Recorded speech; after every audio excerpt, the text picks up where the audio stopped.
Bonjour les amis et bienvenue dans ce nouvel épisode de TOW. Je suis très heureux de vous retrouver. Aujourd'hui, je vous présente une caisse, mais pas des moindres. Allez, c'est parti!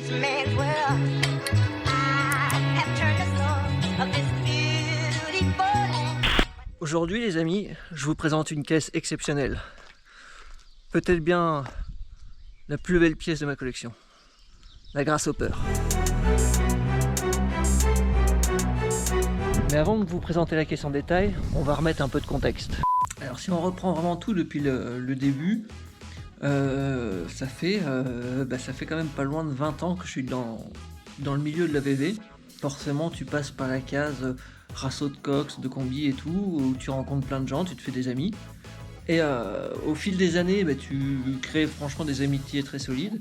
Les rassos statiques et tout, tu tournes vite en rond, c'est vite ennuyeux.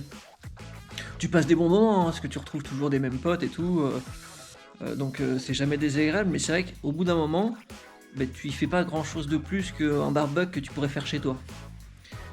Et on s'est intéressé petit à petit au run, et une année, je pourrais plus vous dire quelle année c'était, il faudrait que je cherche des photos, le pote Arnaud, que vous avez déjà aperçu, il me dit tiens, il y a un gros truc de run en Allemagne, est-ce que ça te dit? On y va, en spectateur. On ouvre la partie tous les deux dans sa Golf et on est parti donc en Allemagne à Bitburg.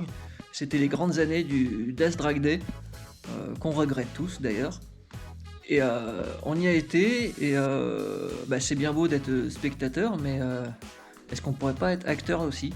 Donc petit à petit on s'est fait à l'idée d'amener une cox faire des runs. Donc ma première cox de run, c'est celle-ci, c'est une 13.3, c'était la 13.3 du pote Max qu'il avait récupéré pour pas cher. Cette cox à la base elle nous servait, on faisait les gogoles dans les champs avec, et on l'avait refoutu sur la route pour le moins cher possible. On avait pioché dans nos pièces détachées au fond de nos garages pour essayer de la remettre d'aplomb, et Max a roulé sur la route une paire d'années. Au bout d'un moment, je lui ai racheté parce qu'il me fallait une caisse à pas cher pour faire du run. Le but du jeu, ça a jamais été d'avoir une caisse à gros budget. Donc voilà, je suis parti sur une 13.3 parce que c'était la base la moins chère à ce moment-là, quoi. Au début, la caisse, elle avait vraiment pas bonne mine. Elle avait un petit style quand même. Mais ça a permis quand même de faire ses armes et de bouffer 2-3 bagnoles et tout. C'était vraiment rigolo. On n'a jamais visé le haut du tableau, hein, c'était pas la question avec nos budgets et tout, mais on arrivait à être en milieu de tableau, donc c'était vraiment très cool, c'était des grands moments. Au fil des années et au fil des rencontres, donc on est venu à discuter avec le pote Fabrice, que j'embrasse, qui avait déjà racheté une des caisses des frères Otto et qui connaît très bien. C'est lui qui m'a mis sur le coup de la Grasshopper qui serait à vendre, donc pas de petites annonces officielles et tout en bouche à oreille. Et sauf que le truc, c'est qu'au moment où j'ai appris que la Grasshopper était à vendre, moi je venais d'acheter ça. Je venais de l'acheter au Brésil et en fait la caisse, je ne l'avais pas encore. Elle était au milieu de l'Atlantique, quoi. Donc c'était un peu la galère niveau thune sur le moment. Enfin la galère, c'est que l'achat de plusieurs bagnoles en même temps, c'était un peu compliqué. Mais clairement, je pouvais pas laisser passer le truc. Je l'ai acheté il y a maintenant 2 ans. Et au début, je l'avais acheté sans mécanique parce que j'avais pas le budget pour acheter le tout. Et j'ai mis après, je crois, 6 mois de plus pour acheter la mécanique de la Grasshopper. Mais forcément, les joies des sports mécaniques, j'ai fait un coussinet de bielle. Donc, ça arrive, hein, ça c'est les joies des moteurs préparés à outrance. Et voilà pourquoi aujourd'hui j'ai la chance d'avoir ce petit bout d'histoire chez moi. Et ça, qu'est-ce que ça fait plaisir. On va pas se mentir, l'intérieur, on est sur quelque chose d'assez spartiate. Autant vous dire que le principal objectif, c'est vraiment le poids et pas le confort.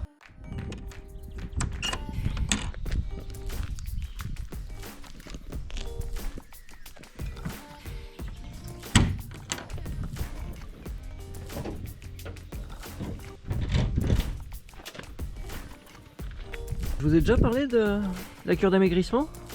Voilà, comme vous pouvez le voir, un tout petit réservoir quasiment plus de bloc avant. Le but du jeu, c'est vraiment d'être le plus léger possible. Et ça fonctionne, hein. La caisse fait 550 kg à peu près. Donc mission accomplie, hein. Bien sûr, on est sur le classique set de jantes Erco avec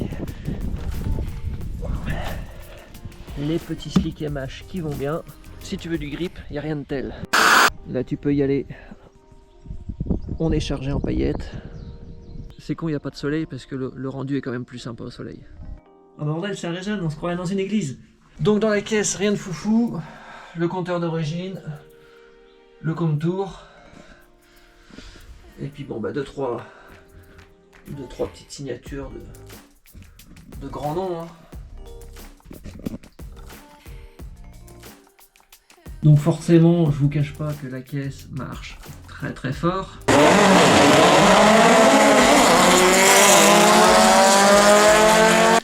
Très très fort. Par contre la caisse, je vous avouerai qu'elle rend humble. Parce que la première fois que je me suis foutu derrière le volant, ça fout les jetons. J'ai pas honte de le dire, la caisse impressionne. J'ai eu l'occasion de conduire 2-3 trucs en voiture, hein, d'essayer 2-3 trucs. Je vous avouerai que j'ai jamais rien essayé d'aussi brutal que cette caisse là. Il y a sûrement des trucs beaucoup plus efficaces, je dis pas le contraire, mais niveau sensation, ça cogne. Quand tu mets gaz en grand et que tu sens ton train avance délesté, la direction qui devient légère, très légère voire floue, là tu te dis c'est chaud ma poule. Mais c'est quand même un truc de dingue. La claque d'adrénaline que tu te prends, c'est dingue. Et tu enrhumes quand même pas mal de monde avec ça. Donc forcément, on est sur une boîte Rancho, une boîte courte, renforcée avec un spool, donc pas de différentiel, avec le petit line lock ici. Donc le line lock, pour ceux qui connaissent pas, ça permet de bloquer les roues avant sans que ça freine les roues arrière.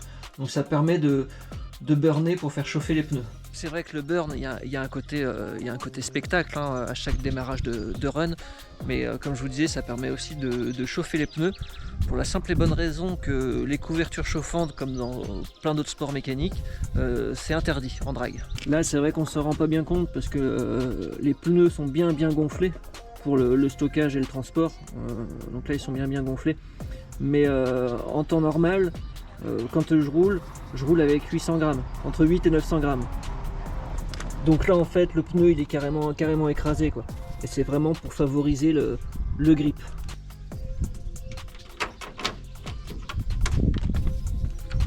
Et voilà la mécanique. Donc là en fait c'est pas le moteur d'origine du drag. Comme je vous l'ai dit tout à l'heure, j'ai fait un coussinet de bielle sur le moteur. Donc le moteur est en cours d'être fait. Et donc là en fait c'était le moteur qui était prévu dans mon précédent drag.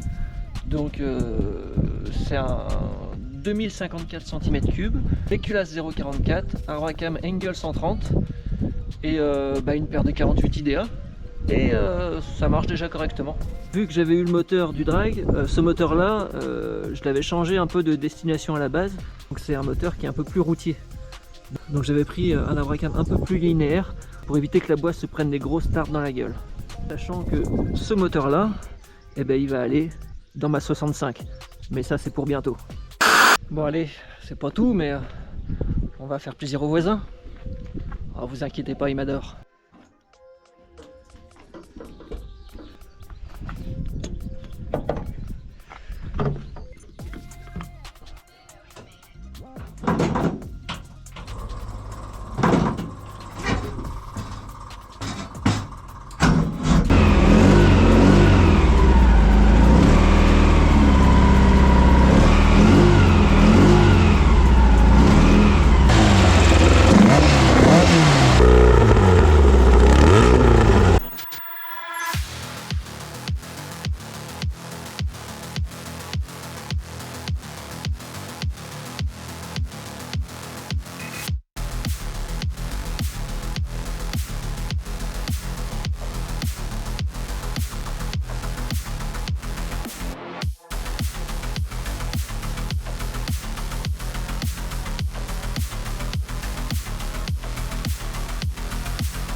Bon, forcément, je démarre le monstre et je pense que j'ai une bougie de cramée. Les joies des gros moteurs. Après, on va pas se mentir, qu'est-ce que c'est beau. Oh, oh. Je m'en lasserai pas. J'ai plus qu'à choper des bougies et puis que je regarde celle qui merde. Bon, j'imagine que ça va être une des plus chiantes.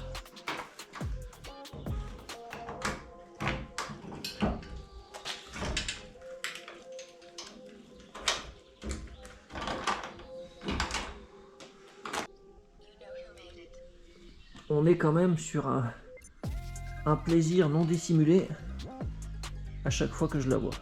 Oh là là là.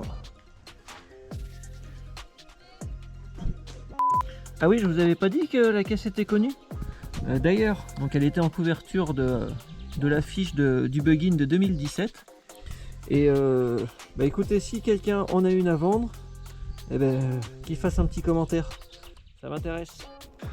Le week-end prochain, le 8 et 9 juin, vous pourrez me retrouver au VV Castle Party à côté de Tours. La Grasshopper sera exposée, donc n'hésitez pas à venir faire un petit coucou, ce sera avec plaisir. Et ensuite, le week-end d'après, le 15 et 16, il y a le Mosquito Drag Race à Saulieu. J'y serai en visiteur, je pourrai malheureusement pas rouler, donc j'y serai en visiteur. Et par contre, fin juin, le Bug-in, l'European Bug-in à Chimay, j'y serai. Et là, j'aligne la Grasshopper et ça va être la bagarre.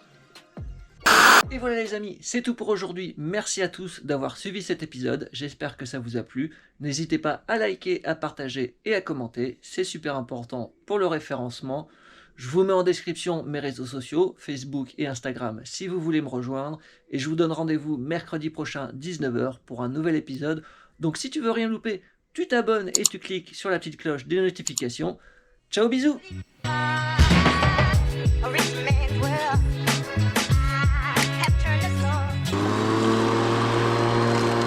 Vous en connaissez beaucoup des couillons qui sont obligés de tondre leur terrasse?